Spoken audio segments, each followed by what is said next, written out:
नमस्कार मीडिया साथियों का धन्यवाद। समय समय पे हमारी आवाज़ उठाएं।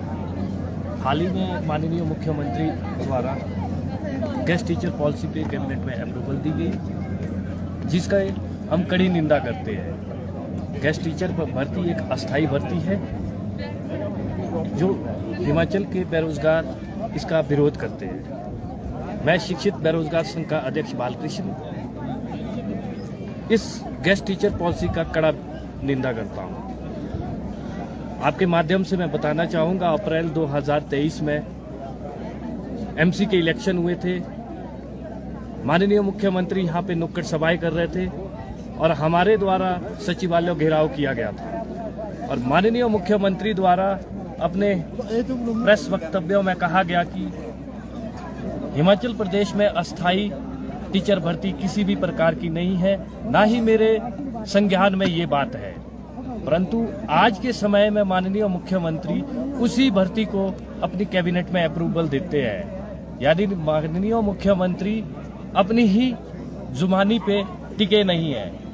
आपके माध्यम से मैं पिछले कल की बात बताना चाहूँगा कि हिमाचल प्रदेश के माननीय मुख्यमंत्री सरकार गांव के द्वार चौपाल विधानसभा क्षेत्र कुकुई में जाते हैं।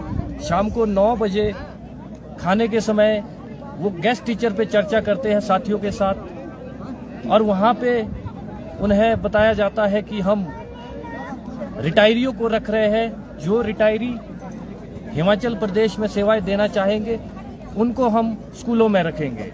आपके माध्यम से मैं बताना चाहूँगा, CWPIL 157/2017 में माननीय उच्च न्यायालय ने साफ निर्देश दिए थे कि शिक्षा विभाग में अस्थायी नौकरियां नहीं रखी जाएंगी। जिस प्रकार SMC को रखा गया, इसके बाद किसी भी प्रकार की अस्थायी नौकरी नहीं होगी और साफ निर्देश राज्य सरकार को दिए गए थे कि समय समय पर टीचरों की स्थायी भर्ती हो। परंतु माननीय मुख्यमंत्री कोर्ट की भी अवहेलना कर रहे हैं और साथ में रिटायरियों को भी भर रहे हैं।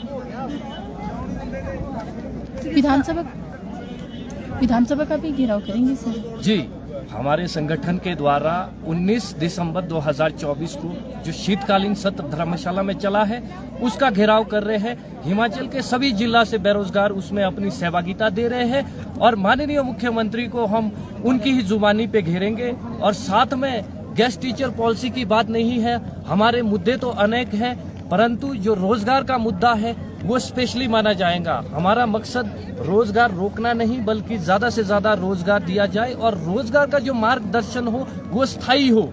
जैसे विधानसभा चुनाव 2022 में जब कांग्रेस सरकार ने अपना मैनिफेस्टो निकाला था, उसमें उन्होंने 1 लाख नौकरी हर साल देने का वादा किया था और आए दिन 2 साल हो गए हैं और हाल ही में अभी माननीय मुख्यमंत्री द्वारा 2 साल का जश्न भी पूरा किया गया।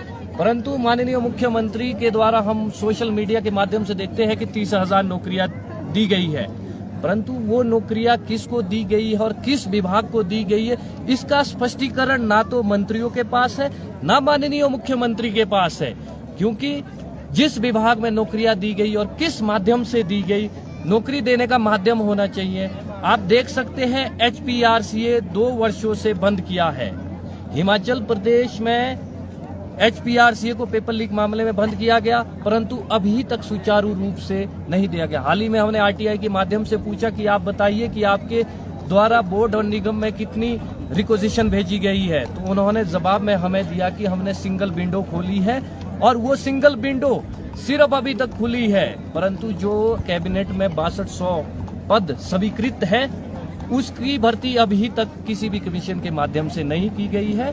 परंतु इतना जरूर है कि आउटसोर्स के माध्यम से भरा गया है। मेरे द्वारा माननीय उच्च न्यायालयों में आउटसोर्स भर्ती पर याचिका दायर की गई थी, जिसने माननीय उच्च न्यायालयों ने संज्ञान लिया और इस भर्ती को रोका। और उससे पहले अगर मैं आउटसोर्स भर्ती का कांग्रेस सरकार का ब्यौरा बताना चाहूंगा आपके माध्यम से, तो 3000 के करीब आउटसोर्स से भर्ती किए गए हैं।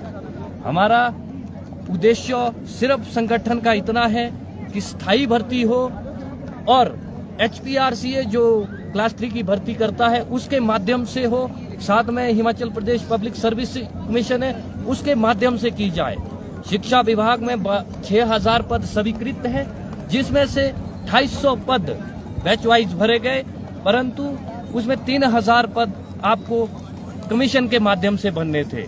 बैच वाइज भर्ती माननीय मुख्यमंत्री द्वारा पूर्ण किया, उसका हम स्वागत करते हैं, परंतु 2 साल से इंतजार कर रहे लाइब्रेरी में पढ़े शिक्षक वर्ग आज कमीशन का इंतजार कर रहे हैं। यानी HPRCA के माध्यम से हर दिन सोचते हैं कि कब भर्ती का विज्ञापन आएगा, परंतु अभी तक हिमाचल प्रदेश सरकार द्वारा एक भी पद विज्ञापित नहीं किया गया, क्योंकि जो माध्यम HPRCA है क्लास 3 की भर्ती करता है, उसको माननीय मुख्यमंत्री ने बंद किया है।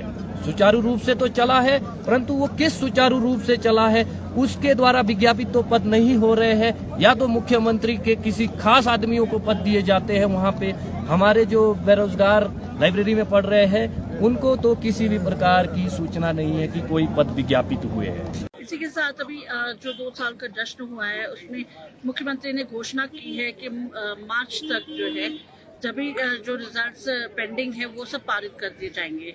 माननीय मुख्यमंत्री की घोषणाओं पे कौन विश्वास करता है? आम जनता अब विश्वास नहीं करती, क्योंकि माननीय मुख्यमंत्री कभी कुछ और बोलते हैं और करते कुछ है। उनकी करनी और करने में फर्क है, क्योंकि माननीय मुख्यमंत्री द्वारा गेस्ट टीचर भर्ती पे साफ शब्दों में कहा गया था 23 अप्रैल 2023 को कि ये भर्ती नहीं होगी, ना ही हमारी सोच है।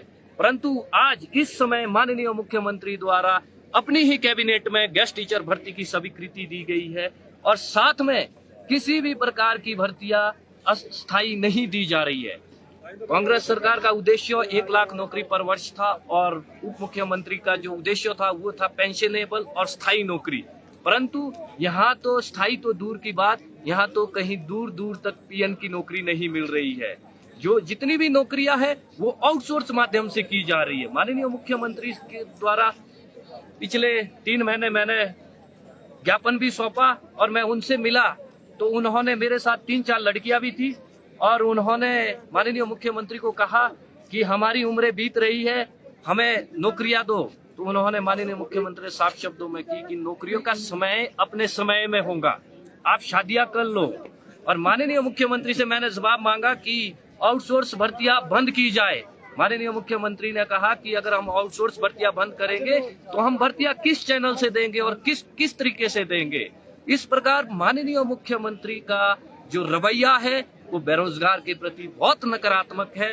मैं आपके माध्यम से कहना चाहूंगा हिमाचल प्रदेश के सभी बेरोजगार युवा कि आप इस सरकार के विरोध में सामने आए, क्योंकि ये सरकार सिर्फ बेरोजगारों का शोषण कर रही है। सामने आके इस आंदोलन जो 19 दिसंबर को धर्मशाला में विधानसभा घेराव करना है, उसमें सभी अनेक संगठन मिलकर एकजुट होकर सरकार का विरोध करें।